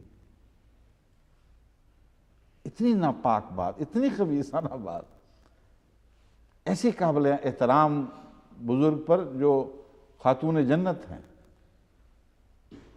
جو تمام عورتوں کی سردار ہیں جنت کی، اپنی دشمنی میں بھول جاتے ہیں کہ یہ بکواس کر کیا رہے ہیں۔ کتاب کامل بھائی اور کتاب خلافت الشیخین صفحہ 41۔ پھر حضرت عمر ایسے ناپاک مرض میں مبتلا تھے کہ جس کے بغیر ان کو، وہ مرض بھی اب میں بیان نہیں کر سکتا، یعنی روحانی بیماری، جن کے بغیر انہیں چین نہیں آتا تھا، اور الزہراء بحوالہ شیعہ سنی اتحاد صفحہ 4 پر سے یہ حوالہ لیا گیا ہے۔ کہتے ہیں حضرت ابو بکر سے مسجد نبوی میں منبر نبوی پر سب سے اول بیعت خلافت شیطان نے کی تھی۔ حضرت ابو بکر کے ہاتھ پہ منبر نبوی پر پہنچ کر شیطان پہلے پیش ہوا خدمت میں اور ہاتھ بڑھایا کہ حضور پہلے میری بیعت لے لیجئے، پھر باقی صحابہ نے، پھر حضرت علی نے دیکھا کہ جب سب کر بیٹھے میں بھی کر لیتا، چلو اب کیا باقی رہنا ہے۔ جب نعوذ باللہ سارے شیطان کے چیلے بن گئے اور اس کے پیچھے قدم رکھتے ہوئے تیرے بڑھنے سے قدم آگے بڑھایا ہم نے، اے شیطان، حضرت ابو بکر کی بیعت کر لی تو حضرت علی نے کہا میں اکیلا بیٹھا باہر کیا کروں گا۔ یہ دین ہے، لیکن اسلام ہے۔ پاکستان کی کانسٹیٹیوشن اٹھا کے دیکھ لیجئے، لکھا ہوا مہر لگی ہوئی اوپر، سب فرقوں کی مہر ہے، حکومت کی مہر ہے یہ اسلام۔ کوئی تقویٰ کا اشارہ بھی ملتا ہے ان باتوں میں؟ سایہ بھی کہیں دکھائی دیتا ہے آپ کو تقویٰ کا؟ یہ سیاستیں جن کو دنیا میں مشتہر کر رہے ہیں کہ دیکھو پاکستان کی حکومت نے، پاکستان کی کانسٹیٹیوشن نے، پاکستان کے دانشوروں نے اور علماء نے مل کر کچھ دیکھا تھا تو فتویٰ دیا ہے کہ احمدی کافر ہو گئے کیونکہ یہ کہتے ہیں کہ امام مہدی آ گیا، یہ جرم ہے۔ اور کہتے ہیں امام مہدی کا منصب امتی نبی کا منصب ہے جو قرآن کے پوری طرح کامل طور پر تابع ہوگا اور محمد رسول اللہ کا غلام ہوگا۔ یہ کہتے ہیں، ایسی گستاخی کی جرت، یہ تو نبوت پر ڈاکے ڈال رہے ہیں۔ امام مہدی امتی نبی، یہ کیسے ہو سکتا ہے؟ اسلام میں یہ برداشت نہیں کیا جا سکتا۔ ہاں یہ بے شک برداشت کر لو کہ وہ چار کون ہیں اور وہ چار کون تھیں اور ان کے خدا کا کیا سلوک ہوگا اور دنیا کی بدترین مخلوق کس کو کہتے ہیں اور کن پر تبرہ دین میں فرض ہے اور شیطان نے سب سے پہلے بیعت کس کی تھی۔ کہتے ہیں یہ سب اسلام کے اندر ہے، اس سے تمہیں کیا تکلیف پہنچتی ہے؟ ہمارا اپنا معاملہ ہے، ہم جو مرضی کریں اسلام کا۔ اسلام تو ہمارے گھر کی لونڈی ہے، نعوذ باللہ من ذالک۔ قرآن مجید میں جہاں جہاں شیطان کا ذکر آتا ہے وقال الشیطان، وہیں ثانی مراد ہے۔ اب یہ تقیہ کیا گیا ہے، حضرت عمر کا مراد ہے اور تمام شیعہ جانتے ہیں کہ کیا مراد ہے۔ کہتے ہیں وہاں ثانی مراد ہے، خلیفہ ثانی، نعوذ باللہ من ذالک، کہ جہاں جہاں یہ آتا ہے قرآن کریم میں قال الشیطان وہاں حضرت عمر مراد ہیں۔ اور یہی ہمارا دین ہے۔ بحوالہ مقبول قرآن امامیہ، صفحہ 512۔ حضرت ابو بکر، حضرت عمر رضی اللہ تعالیٰ عنہ اور حضرت عثمان کافر فاسق تھے۔ حیات القلوب مجلسی، باب 51۔ سوائے 6 اصحاب کے باقی جمیع اصحاب رسول مرتد اور منافق تھے، یعنی صرف رسول اللہ علیہ وسلم کے 6 صحابہ باقی بچے تھے، باقی سب مرتد اور منافق ہو چکے تھے۔ یہ تبرہ کی تعلیم ہے، کن پر تبرہ بھیجنا ضروری ہے، وہ یہ لوگ ہیں۔ اب پہلے تو حضرت علی کے منصب کے متعلق میں نے بات کی تھی، میں پھر بھی دہرا رہا ہوں کہ حضرت علی کا کیا باقی رہنے دیا ان لوگوں نے؟ جو سب سے شجاع تھا، جو سب سے دین میں بہادر تھا، اسے نعوذ باللہ من ذالک سب سے بزدل کے طور پر پیش کر کے اور پھر منافق کے طور پر پیش کرنا، اس سے تو زیادہ ظلم حضرت علی پہ ہو ہی نہیں سکتا۔ سر بچا لیا اور ہاتھ نعوذ باللہ من ذالک فاسق فاجر دنیا کی بدترین مخلوق والے آدمی کے ہاتھ میں دے دیا، اس کے ہاتھ میں دے دیا جس کے ہاتھ پر ان سے پہلے شیطان سبقت لے جا چکا تھا اور پہلے بیعت کر بیٹھا تھا۔ کیا باقی رہا حضرت علی کا؟ وہ علی جو قرآن میں جس کی طرف اشارے ملتے ہیں، وہ اور علی ہے۔ وہ علی جو محمد رسول اللہ کا وفادار تھا اور اسلام کا وفادار تھا اور ظاہر و باہر اور باطن میں ہر طرح سے سچا تھا، نہ اس کا ظاہر جھوٹا تھا نہ اس کا باطن جھوٹا تھا، جو ظاہر تھا وہی اس کا باطن تھا۔ وہ علی تھا جس نے حضرت ابو بکر کے ہاتھ پر بیعت کی ہے، نہ کہ وہ علی جس کے تم نے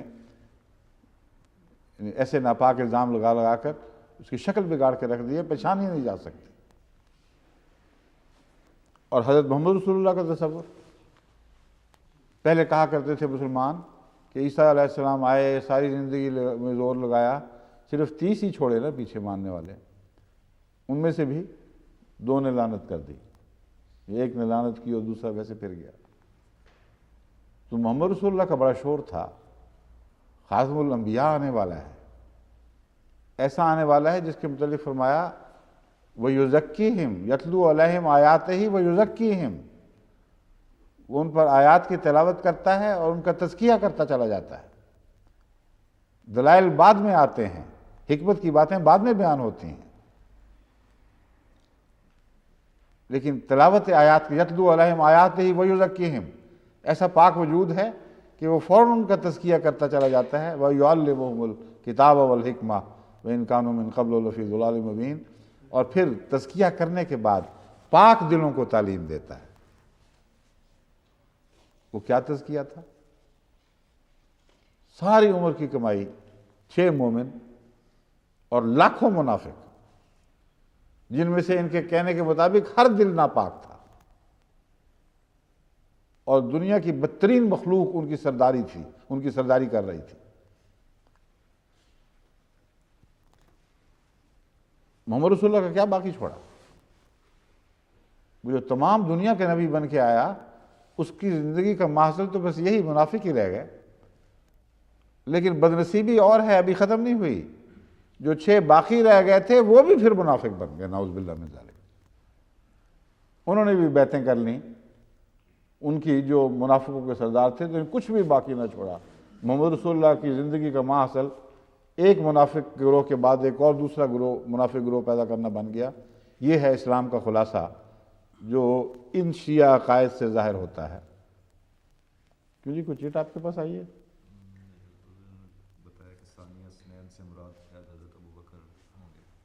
ہاں، مگر عموماً مسلمان جو اہل سنہ نے ثانی سے مراد، جب خالی ثانی کہتے ہیں تو اس سے مراد حضرت عمر کو لیتے ہیں، یعنی خلیفہ ثانی جس طرح کہا جاتا ہے نا، مگر وہ بھی بعید نہیں کہ ثانی اثنین کی طرف اشارہ ہو، انہیں ابو بکر مراد ہوں۔ لیکن میں نے بعض جو کتابوں کا مطالعہ اس وقت کیا تھا، مجھ پر یہی تاثر تھا کہ ثانی سے اشارہ حضرت عمر ہی کی طرف ہے، مگر اس کو رول آؤٹ نہیں کر سکتے دوسرے کو۔ حضرت مسیح موعود علیہ السلام نے ان تمام دلائل کو ایک جگہ بیان فرمایا ہے، روحانی خزائن جلد 12 صفحہ 189 تا 182، اور بڑی قوت کے ساتھ اور بڑی شان اور شوکت کے ساتھ حضرت علی کی سچائی کا دفاع فرمایا ہے۔ فرماتے ہیں کہ تم جھوٹ بولتے ہو، یہ ساری باتیں، وہی جو دلائل میں نے آپ کے سامنے پیش کیے ہیں، یہ الحمدللہ کہ میری نظر حضرت مسیح علیہ السلام کے اس اقتباس پر پڑی تو میں حیران رہ گیا کہ ایک بھی بات نہیں ہے جو میں نے آپ کے سامنے رکھی جو مسیح موعود نے بیان نہ فرمائی ہو۔ ہر دلیل مسیح موعود اسلام نے خود دی ہے۔ اور آخر پر فرماتے ہیں حضرت علی کی تعریف میں کہ تم کہتے ہو وہ نعوذ باللہ من ذالک ان صحابہ سے جا ملا جو مرتد ہو گئے تھے، اس نے کیوں اپنی فصاحت و بلاغت کو استعمال نہ کیا، کیوں ان کو نہ سمجھایا؟ کہتے ہیں وہ تو بڑا قادر الکلام انسان تھا، بہادر بھی تھا، بہادری پر تم نے ضرب لگا دی، اب اسے گنگ کر دیا کہ وہ 3 خلافتوں میں خاموش بیٹھا رہا اور کچھ کسی کو نہ سمجھایا کہ حقیقت حال کیا ہے۔ فرماتے ہیں پس اس پر یہ بلا کیا نازل ہوئی، اس پر یہ بلا کیا نازل ہوئی کہ اس نے لوگوں کو اپنی طرف کھینچنے میں بلاغت اور فصاحت سے کام نہ لیا، اور دلوں کو اپنی طرف پھیرنے میں اپنے حسن بیان کو نہ دکھلایا، بلکہ نفاق اور تقیہ کی طرف جھک گیا، اور نفاق کو دشمنوں کے لیے مثل افسوں کے سمجھا۔ کیا یہ فعل شیر خدا کا ہے؟ ہرگز نہیں، بلکہ یہ تو اے کاذبوں کے گروہ تمہارا افطرا ہے، بلکہ یہ تو اے کاذبوں کے گروہ تمہارا افطرا ہے۔ علی تو جامع فضائل تھا اور ایمانی قوتوں کے ساتھ تمام تھا، بس اس نے کسی جگہ نفاق کو اختیار نہیں کیا۔ یہ ہیں حضرت علی، وہ مقدس وجود جن کے نام سے دشمن کا پتا پانی ہوا کرتا تھا، جن کو حیدر جرار اور حیدر کرار کہا جاتا ہے۔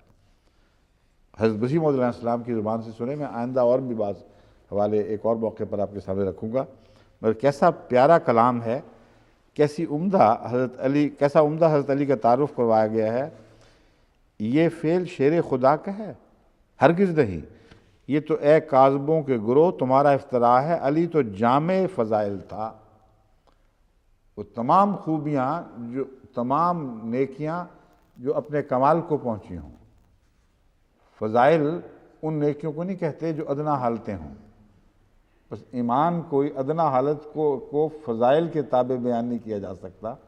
حضرت مسیح موعود علیہ السلام کی تحریر غیر معمولی طور پر فصاحت و بلاغت کی اعلیٰ حدوں کو چھو رہی ہوتی ہے، اور ایک ایک لفظ میں ڈوب کر دیکھنا پڑتا ہے کہ کیا فرما گئے ہیں۔ ایک چھوٹے سے جملے میں فرمایا وہ تو جامع فضائل تھا، اگر ایک ادنا حالت فضیلت سے نیچے قابل قبول بھی ہو تو وہ علی کی شان نہیں تھی۔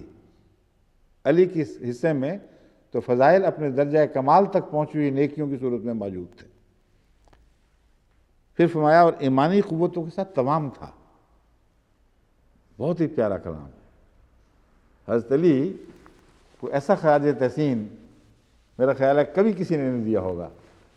ایمانی قوتوں کے ساتھ تمام تھا، جس طرح ہم شکل جڑواں پیدا ہوتے ہیں، ایک کو دوسرے سے الگ نہیں کیا جا سکتا اور پہچانا نہیں جاتا ایک دوسرے سے الگ۔ کہ تم ان علی کی ایمان کی بات کر رہے ہو، تو ایمانی قوتوں کے ساتھ تمام پیدا ہوا تھا، ایک کو دوسرے سے الگ دکھایا نہیں جا سکتا۔ بس اس نے کسی جگہ نفاق کو اختیار نہیں کیا۔ روحانی خزائن میں حوالہ پہلے دے چکا ہوں۔ اب یہ سوال ہے کہ ان سب باتوں کے باوجود اب دیکھنا یہ ہے کہ حضرت علی رضی اللہ تعالیٰ عنہ اور دیگر ائمہ کی طرف جو یہ باتیں منسوب کرتے ہیں، انہیں پیش کرنے کا اب کوئی فائدہ باقی رہے گا یا نہیں؟ یہ کہہ دیں گے کہ جی تقیہ ہو رہا تھا۔ ہم جب ان کے حوالے اب دیں گے تو اس کو ان حوالوں کو شیعہ کس طرح دیکھیں گے؟ جہاں تک عامت الناس کا تعلق ہے، ان میں سے تو اکثر لا علم ہے، ان کو پتہ ہی نہیں کہ ہمارا دین ہے کیا۔ یہ دین تو ایک خاص قسم کے کلیک جس کو کہتے ہیں گروہ ہے شیعہ ائمہ کا نہیں، شیعہ علماء کا، ان کے قبضے میں ہے۔ وہ ان کو بتاتے رہتے ہیں عوام کو سالانہ مجلسوں کے وقت یا بعد ازاں کبھی کبھی کہ تمہارا دین ہے کیا۔ ان کو کچھ پتہ نہیں بیچاروں کو۔ شیعہ دین کے متعلق میں آپ کو ایک بات سمجھا دوں، پھر شاید بھول نہ جاؤں بعد میں۔ شیعہ دین کی بنیاد بہت پیاری ہے، یعنی اہل بیت کی محبت، اس میں کوئی شک نہیں۔ لیکن ایک محبت کے جذبے کو بعض ظالموں نے ہانک کر غلط رستے پر ڈال دیا اور غلط نتائج پیدا کیے، یہ ظلم ہے۔ پر جہاں تک اہل بیت کی محبت کا تعلق ہے، اس پر کسی شریف انسان کو جو محمد رسول اللہ صلی اللہ علیہ وسلم محبت رکھتا ہو اعتراض کا کوئی حق نہیں، بلکہ اسے اس میدان میں شیعوں سے آگے بڑھ کر اہل بیت سے محبت کرنی چاہیے۔ حضرت محمد رسول اللہ کے اہل بیت وہ تھے جو ایماناً بھی اہل بیت تھے اور جسمانی طور پر بھی اہل بیت تھے۔ آپ میں آپ کی روحانیت کا خون بھی دوڑ رہا تھا اور آپ کے جسم کا خون بھی دوڑ رہا تھا۔ بس نور علی نور کی سی کیفیت تھی۔ ان کو نظر انداز کر دینا اور ان پر ظلم کو برداشت کر لینا، یہ بے دینی کی بات ہے۔ یہی احمدیت کا عقیدہ ہے۔ ان سے محبت کرنا، ایمان کے اعلیٰ مراتب کو چھونا ہے، لیکن یہاں تک بات رہے پاکوں کی محبت میں پاکوں پر ظلم کرنا، یہ ایک خوفناک تصور ہے جسے عقل بھی رد کرتی ہے اور نقل بھی رد کرتی ہے۔ نہ اس کی کوئی مثال سچوں کے کلام میں ملتی ہے، نہ سچوں کے اعمال میں ملتی ہے۔ نہ عقل اسے قبول کر سکتی ہے ایک سچائی کی خاطر دوسری سچائی کا منہ کالا کرتے پھرو۔ بس جب تم ایسا کرتے ہو تو اپنی سچائی کا گلا گھونٹتے ہو، اپنی سچائی کو داغدار کرتے ہو۔ اگر محمد رسول اللہ کی محبت کی وجہ سے یہ سب کچھ تھا تو محمد رسول اللہ کے غلاموں پر اس طرح زبانیں تان دراز کرنے کا تمہیں کوئی حق نہیں ہے۔ صرف 6 پیچھے چھوڑے، باقی سب منافق چھوڑ گئے، اور جو 6 تھے وہ بھی نعوذ باللہ من ذالک بعد میں انہوں نے کہا اب ہمیں کیا باہر رہنا ہے، ہم بھی بن جاتے ہیں۔ یہ کوئی دین نہیں ہے۔ خدا کا خوف کرو، تقوی اختیار کرو، اہل بیت کی محبت میں ان کے لیے ان پر درود و سلام بھیجو، ان کے لیے دعائیں کرو، ان کے لیے جو غم ہوتا ہے مصنوعی طور پر اسے ابھار کر سینہ کوبی میں تبدیل نہ کرو۔ انبیاء کی سنت کے مطابق راتوں کو کھڑے ہو کر ان پر درود و سلام بھیجو، ان کے لیے رو، یہ نیکی ہے۔ لیکن اس کے برعکس بعض دوسرے نیکوں پر گند اچھالنا، خبیثانہ زبانیں استعمال کرنا، یہ پہلی نیکی کو کاٹ دینے والی بات ہے، کیونکہ 2 تضاد اکٹھے نہیں رہ سکتے، یہ ناممکن ہے۔ مگر بہرحال وہ حوالے موجود ہیں جو میں آپ کے سامنے پڑھ کے رکھتا ہوں، کچھ پیش کرتا ہوں۔ تفسیر قمی جو سورۃ التحریم کی تفسیر قمی میں سورہ تحریم کی تفسیر کے ضمن میں ذکر درج ہے، اور یاد رکھیے کہ تفسیر قمی شیعہ تفسیر ہے، اس لیے یہاں کسی تقیہ کی بحث نہیں ہونی چاہیے۔ جب انہوں نے ایک تفسیر لکھی ہے اور خود اپنے ائمہ کے کلام کو نکالا ہے اور اجاگر کر کے سامنے پیش کیا ہے، تو اس کا مطلب یہ ہے کہ ان کے نزدیک وہ سچی بات تھی جو وہ کر رہے تھے، کیونکہ جس آیت کسی آیت کا جو مفہوم یہ سمجھ رہے ہیں اس کی تائید میں حوالے دے رہے ہیں، اس کی تائید میں نعوذ باللہ من ذالک منافقانہ حوالے تو نہیں پیش کر سکتے تھے۔ کہتے ہیں تفسیر قمی میں لکھا ہے، حضرت صلی اللہ علیہ وسلم نے حضرت حفصہ سے فرمایا، میرے بعد ابو بکر خلافت پر متمکن ہوں گے، اور ان کے بعد تیرے والد یعنی عمر رضی اللہ تعالیٰ عنہ۔ اس پر حضرت حفصہ نے حضرت صلی اللہ علیہ وسلم سے دریافت کیا کہ آپ کو یہ خبر کس نے دی ہے؟ تو آپ نے فرمایا، مجھے علیم و خبیر ذات نے یہ خبر دی ہے۔ یہ خبر دی تھی نعوذ باللہ کہ منافقوں کے سردار بدترین مخلوق میرے بعد دین پر قابض ہونے والی ہے۔ شرح ناج البلاغہ یہ شیعہ تفسیر کی کتاب ہے، جز 6 293، یعنی حضرت علی کے کلمات کی تشریح کی گئی ہے اس میں بہت حد تک۔ اس میں لکھا ہے، فلما صلی ابو بکر الظہر اقبل علی الناس ثم قام علی فعزم من حق ابی بکر وذکر فضلہ وسابقتہ ثم مضى الى ابی بکر فبایعہ فاقبل الى علی وقالوا، پتہ نہیں کیا ہے، ایک بعد میں ہے وَأَحْسَنْتَ، ترجمے سے پتہ لگ جائے گا کیا لفظ تھا۔ پس جب حضرت ابو بکر ظہر کی نماز پڑھ چکے اور آپ لوگوں کی طرف متوجہ ہوئے، اس وقت حضرت علی کھڑے ہوئے، حضرت ابو بکر کی فضیلت اور اسلام میں مسابقت کا ذکر فرمایا، وذکر فضلہ وسابقتہ، حضرت علی نے حضرت ابو بکر کی فضیلت اور اسلام میں آپ کی مسابقت کا ذکر کیا۔ پھر حضرت ابو بکر کی طرف گئے اور ان کی بیعت کی۔ اس پر لوگوں نے آپ سے کہا کہ درست فعل کیا اور احسن کام کیا، بہت اچھا کام کیا ہے۔ یہ شرح ناج البلاغہ جز 6۔ پھر شرح ناج البلاغہ ہی میں 2 حوالے درج ہیں، ایک ہے وَكَانَ أَفْضَلُهُمْ فِي الْإِسْلَامِ، یہ دونوں کا اصل میں ایک ہی عبارت ہے جس کے 2 حوالے دیے گئے ہیں۔ ایک شرح ناج البلاغہ لابن ابی الحدید جلد 2 صفحہ 219، اور دوسری شرح ناج البلاغہ ابن ہیثم مطبوعہ تہران جلد 3۔ ان دونوں کتب میں وہی حوالہ درج ہے جس کی عبارت میں ابھی آپ کو پڑھ کے سناتا ہوں۔ وَكَانَ أَفْضَلَهُمْ فِي الْإِسْلَامِ كَمَا زَعَمْتَ وَأَنْصَاهُمْ لِلَّهِ وَرَسُولِهِ الخلیفۃ الصدیق الخلیفۃ الفاروق۔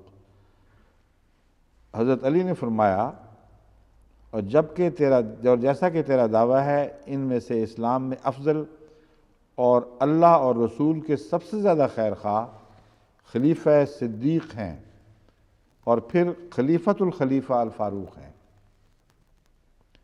میری عمر کی قسم، ان دونوں کا مرتبہ اسلام میں عظیم الشان ہے، اور بے شک ان دونوں کی موت سے اسلام کو سخت زخم پہنچا ہے۔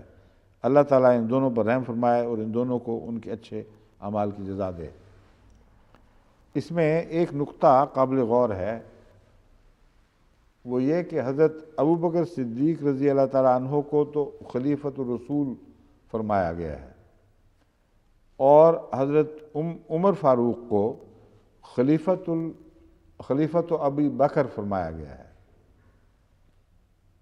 اس حساب سے جب حضرت علی کی باری آئے گی تو آپ کو کیا کہا جائے گا؟ خلیفۃ عثمان۔ اس پر بھی تو شیعہ غور کریں کہ اس سے کیا نتیجہ نکلتا ہے۔ دراصل یہاں جواب میں بتا دیتا ہوں، حضرت علی کی مراد یہ نہیں ہے کہ حضرت رسول کریم صلی اللہ علیہ وآلہ وسلم کے خلیفہ نہیں تھے بلکہ ابو بکر کے خلیفہ تھے، اگر یہ مراد ہو تو پھر آپ کی خلافت بھی کاٹی جاتی ہے۔ مراد صرف یہ ہے بعد میں آنے والا، کیونکہ خلیفہ کا ایک معنی ہے ان کے بعد منصب پر بیٹھنے والا۔ تو فرمایا کہ تاریخی نقطہ نگاہ سے حضرت رسول اکرم صلی اللہ علیہ وآلہ وسلم کے وصال کے بعد پہلے ابو بکر منصب خلافت پر بیٹھے، پھر آپ کے بعد منصب خلافت پر بیٹھنے والے عمر تھے، یہ مراد ہے۔ اس لیے وہ جو میں نے اعتراض اٹھایا ہے شیعوں کی طرف، اس کا جواب بھی خود دے رہا ہوں کہ یہ اصل جواب ہے، ورنہ اگر تمہیں یہ جواب تسلیم نہیں تو پھر حضرت علی رضی اللہ تعالیٰ عنہ رسول اللہ صلی اللہ علیہ وسلم کے خلیفہ نہیں رہتے بلکہ عثمان کے خلیفہ بن جاتے ہیں رضی اللہ تعالیٰ عنہ۔ اب حضرت علی کی ایک اور روایت سن لیجئے۔ کنز العمال جلد 13 صفحہ 9-10 لعلامہ علی المتقی متوفی 975 1567 عیسوی، المطبعۃ العربیہ حلب، اس میں حضرت علی کی یہ روایت درج ہے، اس امت کے نبی کے بعد اس کے افضل ترین لوگ ابو بکر اور عمر ہیں، اور اگر تم چاہو کہ تمہارے لیے تیسرے کا نام بھی بیان کروں تو میں اس کا نام بھی بتاتا ہوں۔ اور کہا کوئی مجھے ابو بکر اور عمر پر ترجیح نہ دے ورنہ میں اسے سخت کوڑے ماروں گا۔ یہ اس زمانے کی روایت ہے جب آپ خلیفہ ہو چکے تھے، منصب خلافت پر فائز ہو چکے تھے، جبکہ خود شیعہ تشریع کے مطابق تقیہ کی کوئی بھی گنجائش باقی نہیں رہی تھی، اگر نعوذ باللہ پہلے تھی، ہم تو اس کا بھی انکار کرتے ہیں۔ تو جب خود منصب خلافت پر بیٹھ چکے تھے پھر تقیہ کے کون سا موقع تھا؟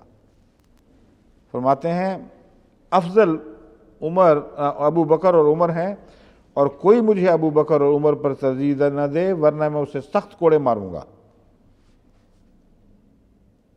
اب یہ بھی ہمارے میر صاحب شکر کریں اس زمانے میں نہیں پیدا ہو گئے، پتہ نہیں کیا حال ہونا تھا۔ جو یہ کہہ چکے ہیں باتیں اس پہ تو کوڑے مارنے کے چمڑی ادھیڑ دی جاتی ساری، اور حضرت علی کے ہاتھوں رضی اللہ تعالیٰ عنہ۔ پھر فرماتے ہیں آخری زمانے میں ایک قوم ایسی بھی ہوگی جو ہماری محبت کا دعویٰ کریں گے اور ہمارا گروہ یعنی شیعہ ہوں گے، ہمارے شیعہ ہوں گے، لیکن وہ اللہ کے شریر بندے ہوں گے جو ابو بکر اور عمر کو برا بھلا کہتے ہیں۔ تو وہ شر خدا نے کیسا الٹایا ہے اور حضرت علی کی زبان سے الٹا دیا۔ وہ حضرت ابو بکر اور عمر کو شر الناس کہتے تھے، حضرت علی رضی اللہ تعالیٰ عنہ فرماتے ہیں کہ تم شر الناس ہو جو ان خدا کے پاک بندوں کو شر الناس کہہ رہے ہو۔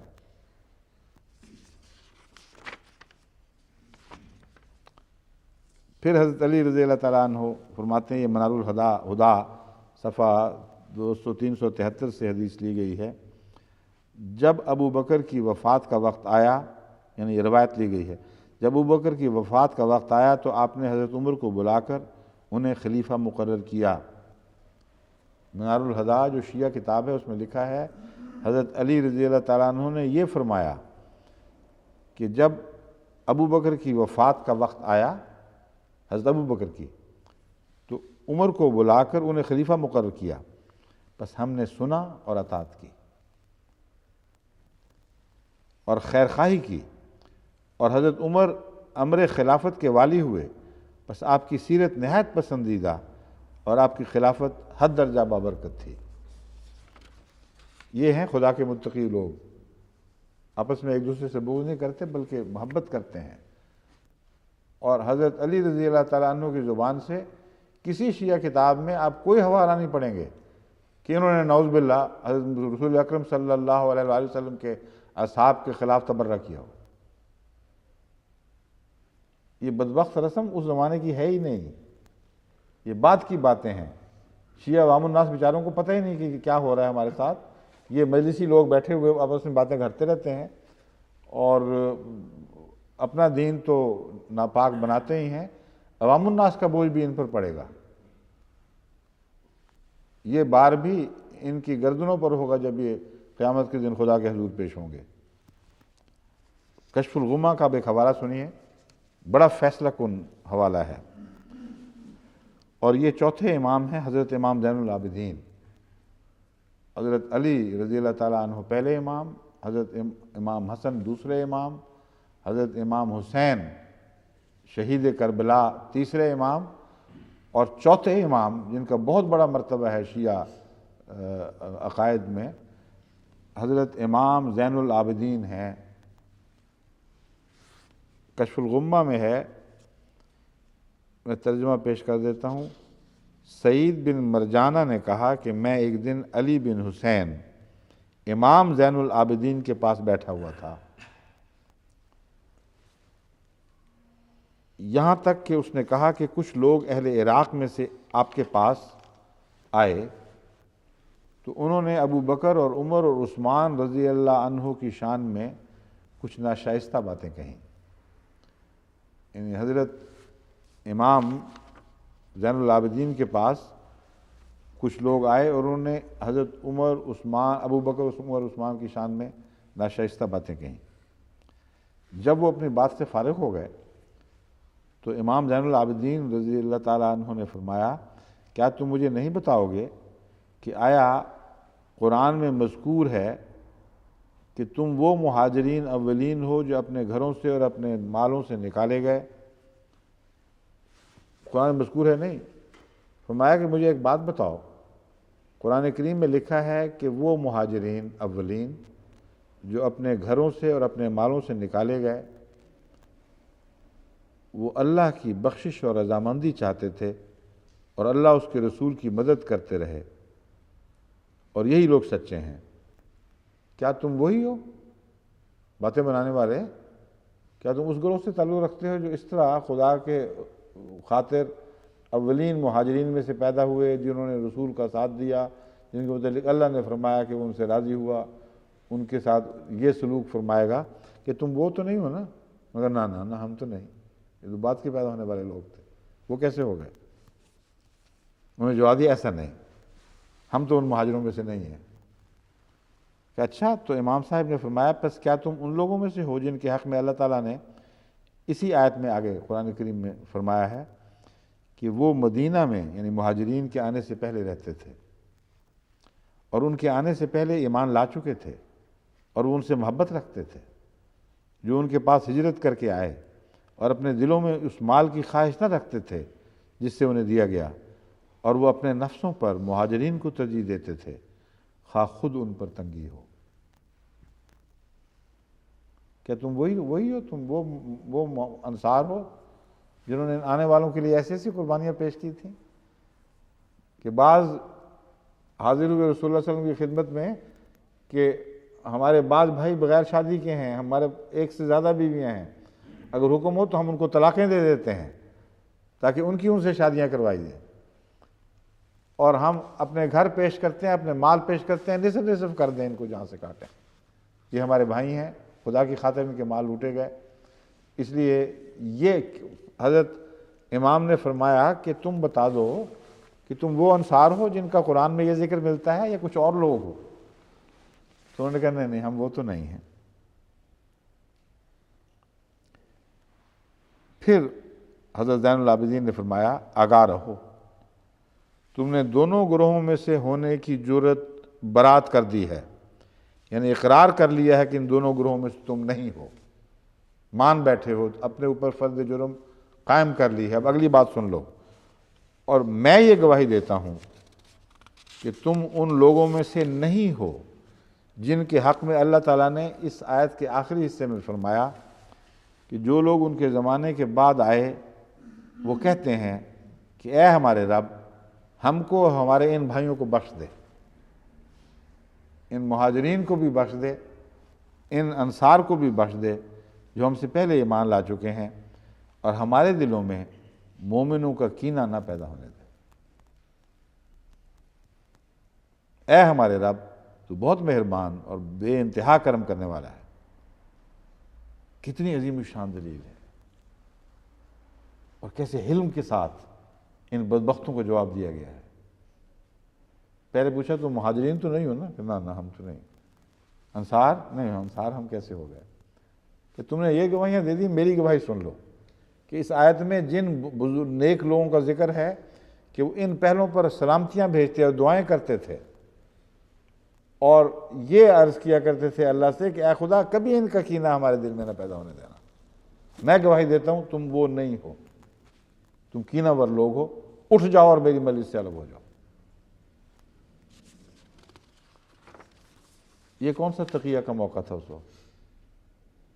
اور دلیل اتنی مضبوط ہے کہ تقیہ یا غیر تقیہ کا سایہ بھی اس آیت پہ نہیں پڑ سکتا کوئی۔ اپنی ذات میں ایک عظیم الشان چڑھا ہوا سورج ہے، اور اس دلیل کے بعد کسی اور دلیل کی حقیقت میں احتجاج نہیں رہتی۔ تمام تبرہ اور تقیہ کے اوپر یہ آیت تبر رکھ دیتی ہے، اور خدا کے پاک بندوں سے جو مہاجر اور انصار تھے ان سے دشمنی اور کینے کو مومنوں کے دلوں سے کاٹ کر الگ پھینک دیتی ہے۔ حضرت امام جعفر صادق شیعوں کے چھٹے، کیوں جی 1 منٹ رہ گیا؟ اچھا، یہ عجیب ہے، اللہ تعالیٰ نے کل بھی 1 منٹ پہلے دکھا دیا تھا آپ کو منہ، آج بھی اچانک مجھے خیال آیا تو میں نے دیکھ لیا۔ وہ فرماتے ہیں رسالہ ادلہ نقیہ میں کہ وہ حضرت ابو بکر اور حضرت عمر دونوں عدل و انصاف کرنے والے امام تھے، دونوں حق پر تھے اور حق پر ہی فوت ہوئے، اور قیامت کے دن ان پر خدا تعالیٰ کی رحمت ہوگی۔ بس اللہ کرے کہ ہمارے یہ شیعہ بھائی بھی حق کو قبول کریں اور حق ہی پر فوت ہوں، تاکہ اپنے ائمہ سے اور خدا کے پسندیدہ لوگوں سے جا ملیں۔ السلام علیکم ورحمۃ اللہ وبرکاتہ۔ خدا حافظ۔